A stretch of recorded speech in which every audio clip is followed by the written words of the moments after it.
इतनी बारिशें हो रही हैं, इतनी बारिशें हो रही हैं, ऐसा कहर बपा है, ऐसा कहर बपा है, इतने तूफान और सैलाब आ रहे हैं कि लोगों की बिल्डिंगें तहस नहस होकर रह गई। देख रहे हो ना खबरों में आप। बस ये यूपी की शादी यहाँ कुछ शांति है, वरना कारें ऐसे बह के जा रही है, ऐसे बह रही है जैसे कागज की नाव पानी में तैरती है, ऐसे कारें बह रही हैं। लोगों के दो दो माला मकान तहस नहस होकर रह गए। लोगों के पिलर और भीम वाले मकान, बड़ी बड़ी मजबूत बिल्डिंग है, जमींदोज होकर रह गई।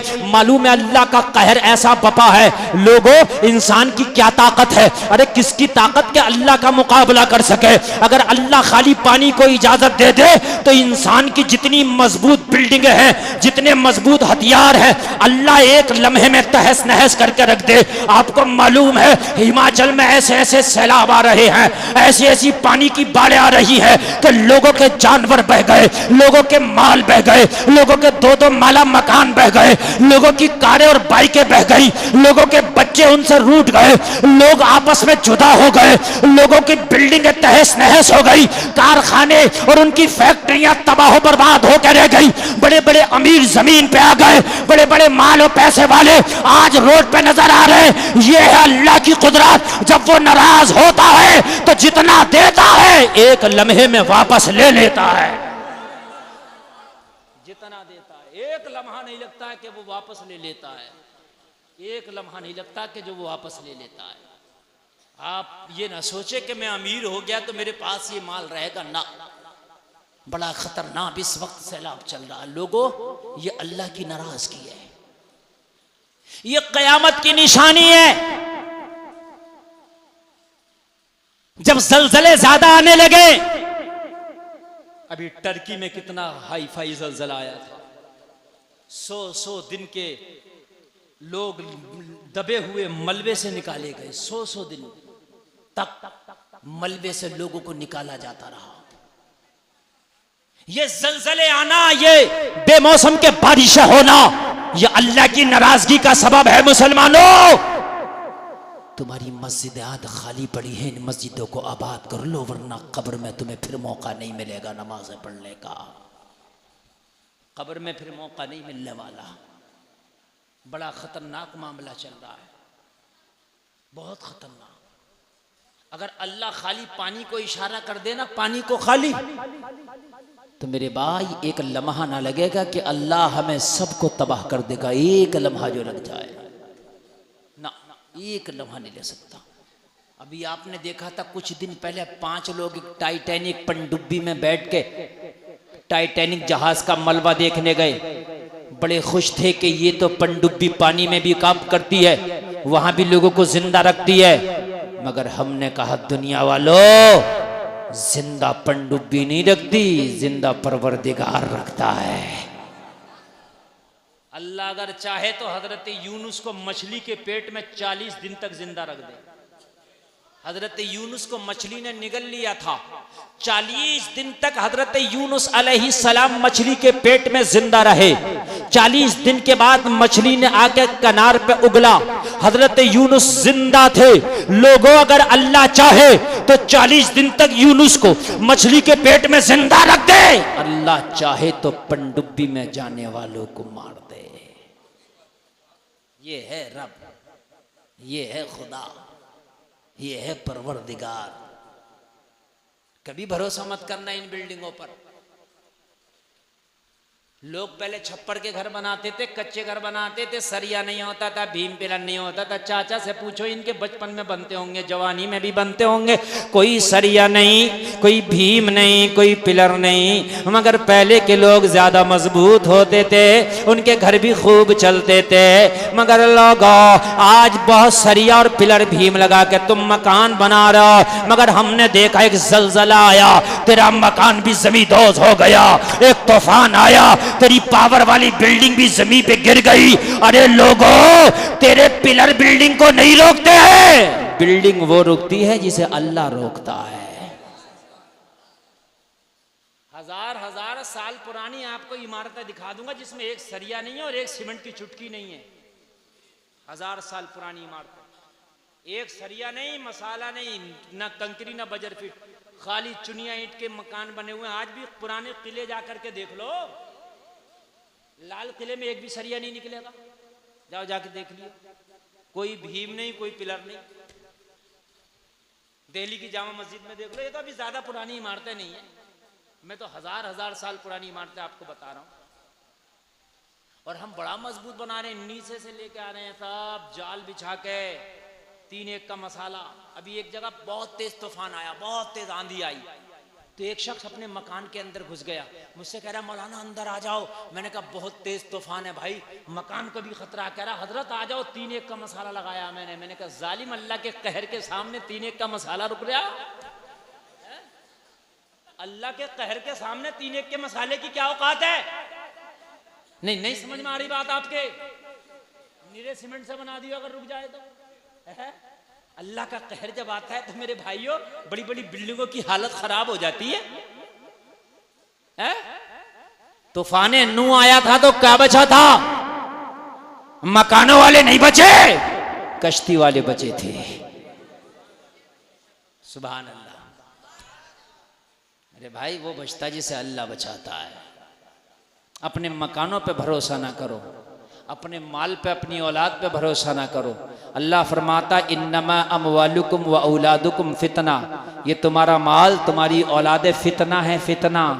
इसके चक्कर में ना पड़ो, अल्लाह के करम पर जाओ, अल्लाह के रहम पर जाओ, उसकी रहमत को पुकारो। उसकी नजर तुम्हारे तरफ हो गई तो बस तू भी कामयाब है, तेरा सारा मामला कामयाब है। अल्लाह की रहमत ने तुझसे मुंह मोड़ लिया है और आज तू तबाह बर्बाद होकर रह गया।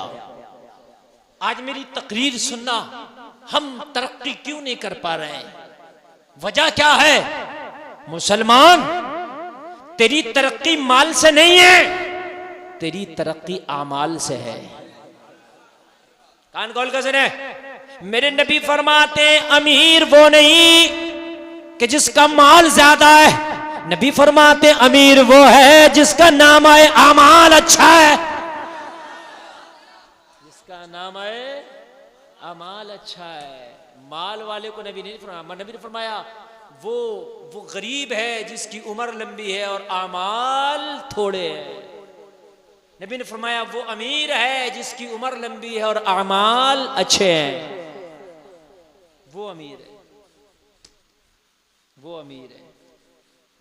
तुम चाहते हो कि तुम्हारे घरों में अमीरी आए तो शादी करो तो नेक लड़की का इंतखाब करो। माल, कार, फ्रिज, वॉशिंग मशीन नहीं है। मेरे नबी ने फरमाया वो है माल कि जो दुल्हन बन के तेरे घर में आए, सजदों में रो रो के अपने रब को मनाए। खुदा की कसम ये है माल। नई दुल्हना के सजदों में अपने रब को रो रो के मनाए। जो दुल्हन आकर के सजदों में रब को मनाएगी, मुझे बता उस घर में रब की रहमत ना बरसेगी तो क्या बरसेगा? उससे रब राजी ना होगा तो क्या होगा?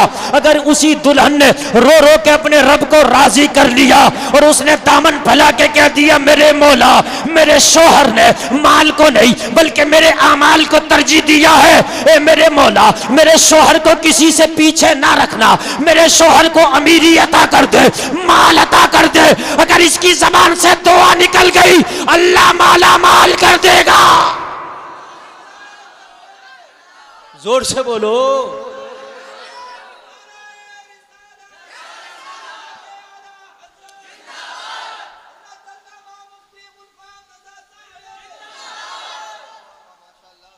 अल्लाह माला माल कर देगा। मालदार करना अल्लाह का काम है। और मैं तुम्हें इसलिए कह रहा हूं, शादी का माहौल जितना इस इलाके ने खराब किया, पूरी दुनिया में इतना कहीं खराब नहीं हुआ।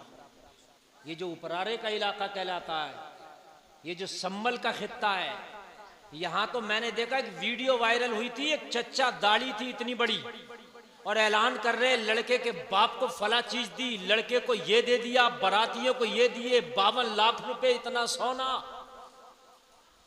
इसी इलाके की वीडियो थी, जबान बता रही थी। अबे हट रहा कि नहीं हट रहा? इसी इलाके की जबान है। समझ रहे हैं कि नहीं समझ रहे? हाँ, मेरे भाइयों बड़ा मामला खराब है।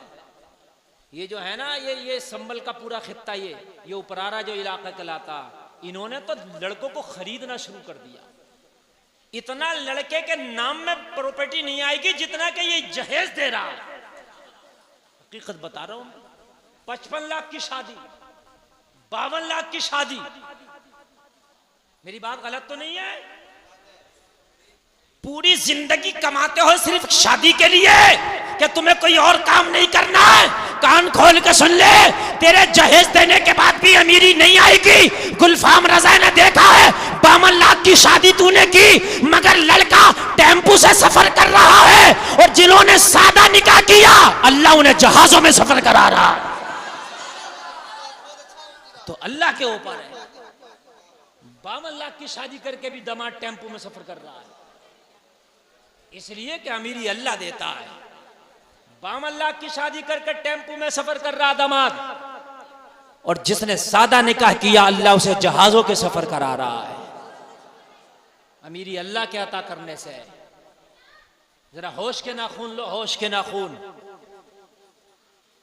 तुम्हारी कौम तबाह होती चली जा रही है। तुम्हारी बच्चियां गैरों के कॉलेज, गैरों के स्कूलों में पढ़ती हैं, तुम्हारे पास कोई कॉलेज और स्कूल नहीं, तुम्हारे पास कोई अच्छा इदारा नहीं। क्या है तुम्हारे पास? लड़के के बाप को बुलेट दे रहा, लड़के को बुलेरो दे रहा, मुंह छुपर को कर रहा, तुझे शर्म नहीं आती? अगर चाहता है कि तरक्की हो जाए तो हाँ काम कर, कोई बड़ा कॉलेज बना दे, कोई बड़ा स्कूल बना दे, कोई बड़ी यूनिवर्सिटी बना दे, ताकि तेरी बच्ची उसमें पढ़ने जाए तो हिजाब उसका यूनिफॉर्म हो, इस्लामी तरीका और इस्लामी तहजीब उसका कल्चर हो। जब तेरी यूनिवर्सिटी से अगर बेटी डॉक्टर बन के निकले तो डॉक्टर बाद में बने, नमाजी पहले हो। आवाज बढ़ाओ ऑपरेटर साहब, आवाज बढ़ाओ, आवाज जितना शुरू में था बढ़ाइए। इंजीनियर बाद में बने बच्चा, डॉक्टर बाद में बने, नमाजी पहले बने। कान खोल के सुनो, प्रोफेसर बाद में बने, नमाजी पहले बने। मेरे भाई तुम्हारे पास कहां है तालीमी इदारे? और फिर रोते हो कि हमारी बच्चियों से बुर्के उतरवाए जाते हैं स्कूलों में, हमारी बच्चियों से हिजाब उतरवाया जाता है स्कूलों में। तो तुम अपने स्कूल क्यों नहीं बना लेते? क्यों नहीं बना लेते अपने स्कूल? बनाओ ना। ये सम्मल इलाका इतना बड़ा स्कूल बना दे, अगर ये चाहे। इतना माल है इन लोगों के पास कि टीएमयू छोटा पड़ जाए। माल कम नहीं है, मगर माल दिखाएगा, मालदारी दिखाएगा तो शादी में दिखाएगा। मदरसे का चंदा लेने पहुंच जाओ तो जान निकल जाएगी। कहेगा मौलाना इस साल तो कोई हिसाब ही नहीं है। बिल्कुल यूनिवर्सिटी बनाएगी ये कौम जो मदरसे को चंदा देने में इसकी जान निकल जाए। मस्जिद के इमाम की जो कौम तनख्वाह टाइम से न दे पाती है वो यूनिवर्सिटी बनाएगी। हाय लोगों, तुम कहां चले गए? ए मेरी कौम के नौजवानों, कान खोल कर सुनो, कसम खाओ आज गुलफाम रजा की तकरीर में कसम खा के जाओ, अगर अल्लाह हमें अमीरी देगा, अगर अल्लाह हमें पैसा देगा तो हम सारा काम बाद में करेंगे, पहले एक बेहतरीन इदारा बनाएंगे इंशाअल्लाह। और एक आदमी ना बना सके तो 2 लोग मिलकर बनाओ, 5 लोग मिलकर बनाओ, कमेटी बना लो, 10 लोग, 11 लोग, 12, 15, 20 लोग मिलकर बनाओ। अपने बच्चों को डीएम, एसडीएम बनाओ, आईएएस, आईपीएस बनाओ। इसलिए कि अगर कल तुम्हारे बच्चे इन बड़ी बड़ी पोस्टों पे ना हुए तो खुदा की कसम कल तुमसे तुम्हारे लुक़मे भी छीन लिए जाएंगे। कान खोल के सुने। खाली शोर मचाने से कुछ नहीं होता, शोर तो कौवे बहुत मचाते हैं। खाली शोर मचाने से कुछ नहीं होता, शोर तो कौवे बहुत मचाते हैं।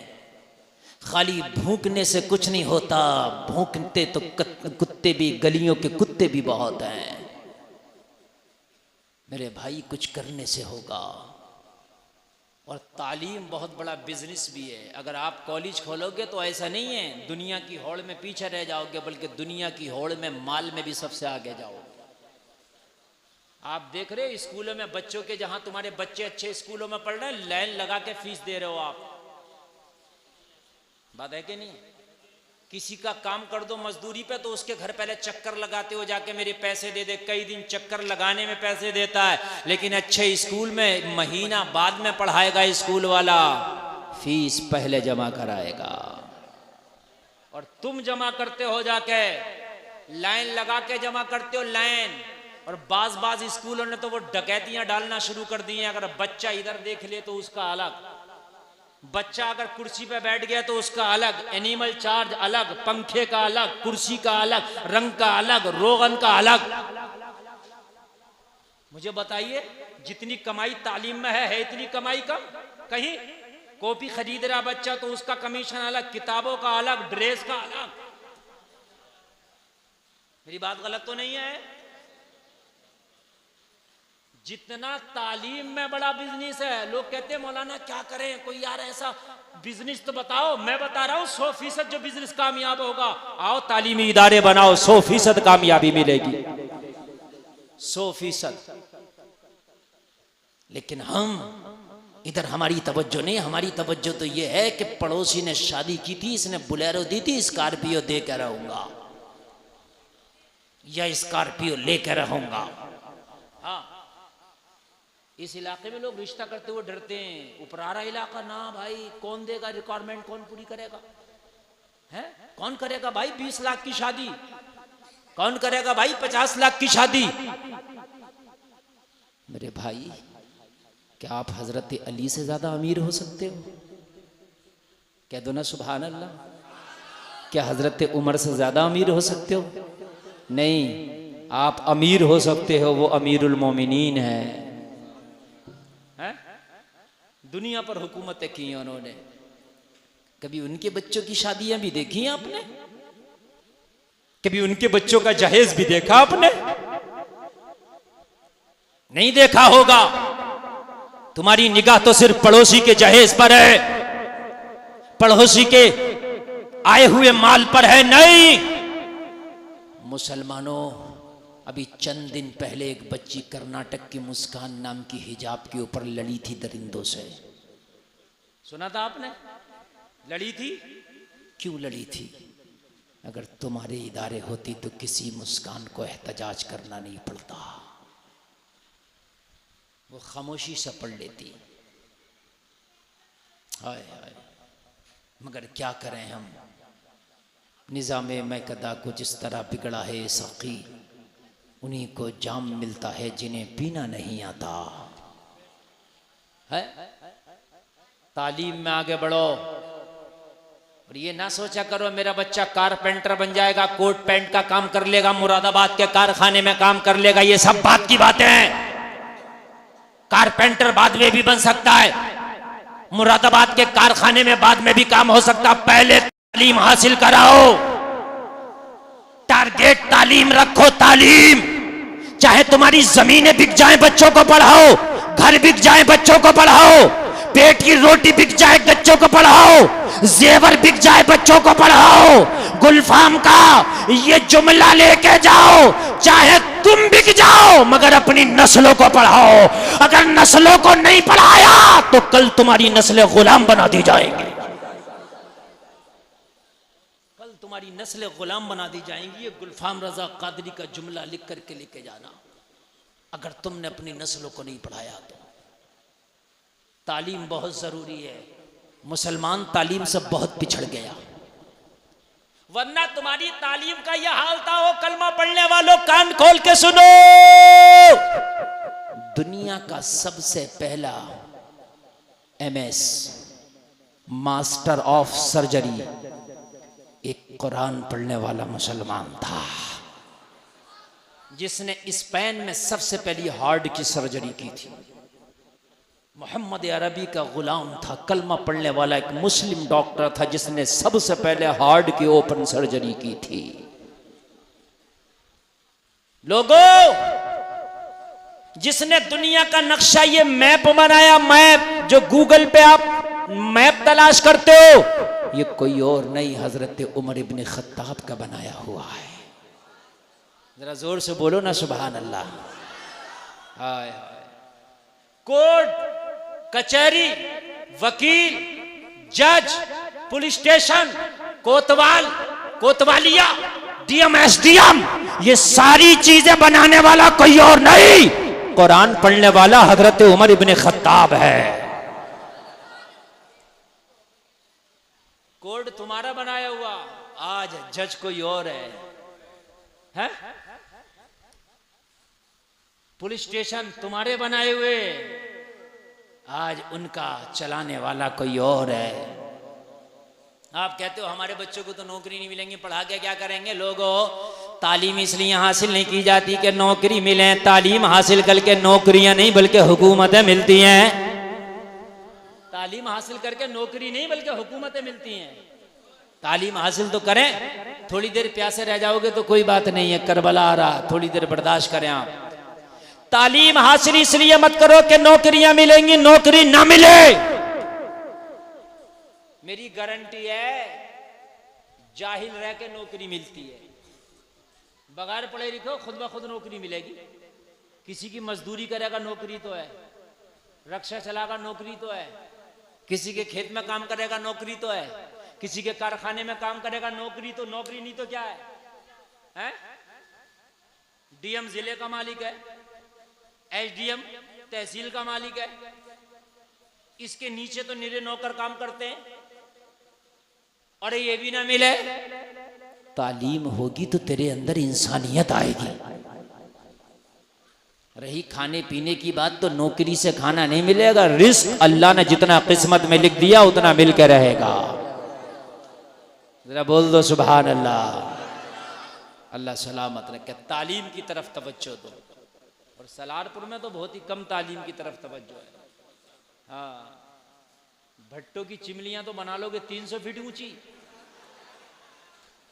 लेकिन पढ़ने के लिए तवज्जो नहीं है बिल्कुल। हाँ, झगड़े बहुत होंगे। जहां तालीम नहीं है वहां झगड़ा ही तो है। जहां तालीम नहीं है वहां फसाद है। तालीम में आगे बढ़ो। मैं अर्ज कर रहा था, कुरान को उन्होंने नहीं छोड़ा, कुरान को हमने छोड़ा है। इसीलिए हम तबाह हो गए, इसलिए हम बर्बाद हो गए। मेरे भाइयों, कुरान को मानने वाला कभी भी तबाह नहीं होता है। कुरान पे अमल करने वाला कभी भी पीछे नहीं रहता। कुरान पे अमल करने वाला कभी फेल और फेलऑफ नहीं होता। कुरान पे अमल करने वाला कभी मारा नहीं जाता। कुरान पे अमल करने वाला किसी से हारता नहीं। अरे कुरान तो बड़ी पावर वाली किताब है। अगर इंजीनियर को चाहिए तरक्की करना तो कुरान में मिलेगा ये इल्म। अगर डॉक्टरी का इल्म चाहिए तो कुरान में मिलेगा। अगर जमीनों का इल्म चाहिए तो कुरान में मिलेगा। आसमानों का इल्म चाहिए तो कुरान में मिलेगा। अरे कुरान में है क्या नहीं? कुरान को तूने छोड़ा इसलिए पीछे हट गया। एक बार कुरान का दामन तो पकड़ के देख। गुलफाम रजा का दावा है, अगर फिर दुनिया से आगे ना हो जाए तो कहना। कुरान पढ़ने वाले पीछे कब रहते हैं? कुरान पढ़ने वाले तो हमेशा आगे रहते हैं। आज भी देख ले, जो कुरान पढ़ गया हाफिज कुरान बन गया। मस्जिद में भी देख, इमाम जो खड़ा है सबसे आगे खड़ा है। अल्लाह ने बता दिया है ये इमाम वो है जिसने कुरान पढ़ लिया है, मैंने इसे सबसे आगे कर दिया है। कुरान पढ़ने वाला यहां भी आगे रहता है, वहां भी आगे रहता है।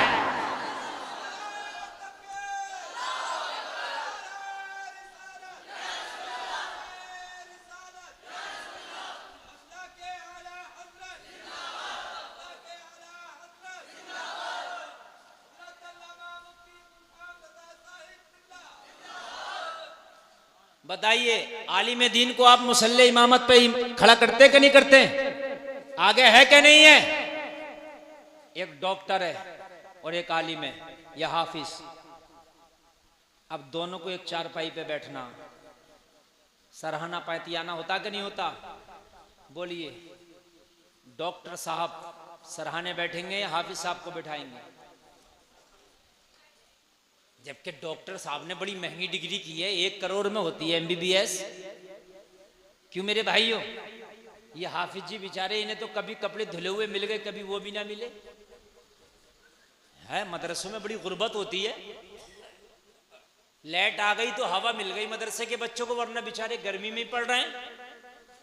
उनके लिए कहां एसी कूलर फ्रिज का इंतजाम है, जनरेटर का इंतजाम है। लेकिन बेटे खामोश, लेकिन अगर बैठने का नंबर आएगा तो 1 करोड़ की डिग्री करने वाला डॉक्टर हाफिज कुरान से कहेगा हजरत सराहने बैठे। अल्लाह दुनिया में दिखा रहा है, देखो मैंने कुरान पढ़ने वालों को आगे बढ़ा दिया है। याद रहे, बोलो ना सुभान अल्लाह। अब मुझे बताइए, जब दुनिया में इनके मर्तबों के ये हाल है तो मैदान महशर में क्यों ना होंगे? कुरान हमने छोड़ा है। हम कहते हैं कि लोग कुरान को बदलने की कोशिश कर रहे हैं। यार लोगों से क्या शिकवा, किसी की ताकत है कोई कुरान को बदल दे? खाली की बेवकूफ़ी कर रहे हैं, खाली की हम बेवकूफ़ी कर रहे हैं। वो यार कोई ये कहे कि मैं समंदर का सब पानी पी जाऊंगा तो डरने की जरूरत है हमें? एक आदमी कह रहा है हाँ है, पी लेगा कोई समंदर का पानी? यार कह रहा तो कह रहे तो बकवास कर रहा है, समंदर का पानी पी लेगा, पेट फट जाएगा। बात है कि नहीं है? पेट फट जाएगा, पी लेगा पानी। कोई ये कहे मैं समंदर का पानी पी जाऊंगा, तुम करो चलो एहतजाज करो कहीं पी ना जाए, कहीं पी ना जाए। अरे बेवकूफ, ये एहतजाज करने की बात है? अरे ये तो अकल में आ रही है, नहीं पी सकता, इसकी औकात नहीं है समंदर को पी जाए। गुलफाम का जुमला नोट कर लो, समंदर का पानी पीना नामुमकिन है, लेकिन एक वक्त फर्ज कर लो ऐसा हो सकता है कोई समंदर को पी जाए मगर कोई कहे मैं कुरान को बदल दूंगा, ये नामुमकिन है, ये नहीं हो सकता। बन के फानूस जिसकी हिफाजत हवा करे वो शमा के बुझे जिसे रोशन खुदा करे। कोई नहीं बदल सकता कुरान को। इन्ना नहनु नज़्ज़लना ज़िक्र व इन्ना लहू लहाफ़िज़ून। अल्लाह फरमाता है कि हमने कुरान को नाजिल किया और हम ही इसकी हिफाजत करेंगे, हम ही इसकी हिफाजत करने वाले हैं। अल्लाह जिसकी हिफाजत करे क्या उसको कोई मिटा सकता है? बोलिए। एक चला था कुरान को बदलने के लिए, वसीम रजवी, अल्लाह ने उसे ही बदल दिया है? वसीम रजवी से तयागी कर दिया। बोलो बदल गया? कौन बदलेगा कुरान को? कुरान को कोई नहीं बदल सकता। तुम्हें इसे रोकने की जरूरत नहीं है कि नहीं बदलने देंगे, ना अमल करने की जरूरत है। ये तुम्हें एहतजाज करने की जरूरत नहीं है कि नहीं बदलने देंगे, ना इसकी हिफाजत तो अल्लाह ने जिम्मेदारी ले ली है, ये तेरा काम ही नहीं है। तुम्हें ये चीखने की जरूरत नहीं है कि कुरान नहीं बदलने देंगे, ना बड़े आए बदलने वाले, कोई आज नया थोड़ी है, ये पहले भी तो आए थे, उनकी हड्डियां तक गल गई। तुझे कुरान पे अमल करने की जरूरत है। तुम्हारी बेटियां आज बाजारों में बेपर्दा नजर आती है, ये कुरान की धज्जियां नहीं उड़ाई जा रही हैं तो क्या हो रहा है? वो तो सिर्फ कहता हम कुरान बदलेंगे, और हमने कुरान के अहकाम को अपने घरों में बदल दिया है। वो तो कह रहे हैं हम बदलेंगे, मगर हमने जो कुरान पे अमल करने के जो अहकाम थे, कुरान ने कहा था पर्दा करो, हमारी बच्चियां बेपर्दा घूम रही हैं। कुरान ने कहा था शराब हराम है, हमने शराब को अपने लिए हलाल कर लिया। कुरान ने कहा था सूद हराम है, हम खूब सूद खा रहे हैं। मुझे बताएं, ये चीज कुरान को हम कहते हैं कि नहीं बदलने देंगे, यार इस चीज पे ना जा, कुरान पे अमल कर ले। कुरान को तो कोई बदल ही नहीं सकता, तू अपने आप को बदल ले। ए बच्चों, बेटा खामोश रहो, बच्चों सारे लोग बोले जरा सुभान अल्लाह।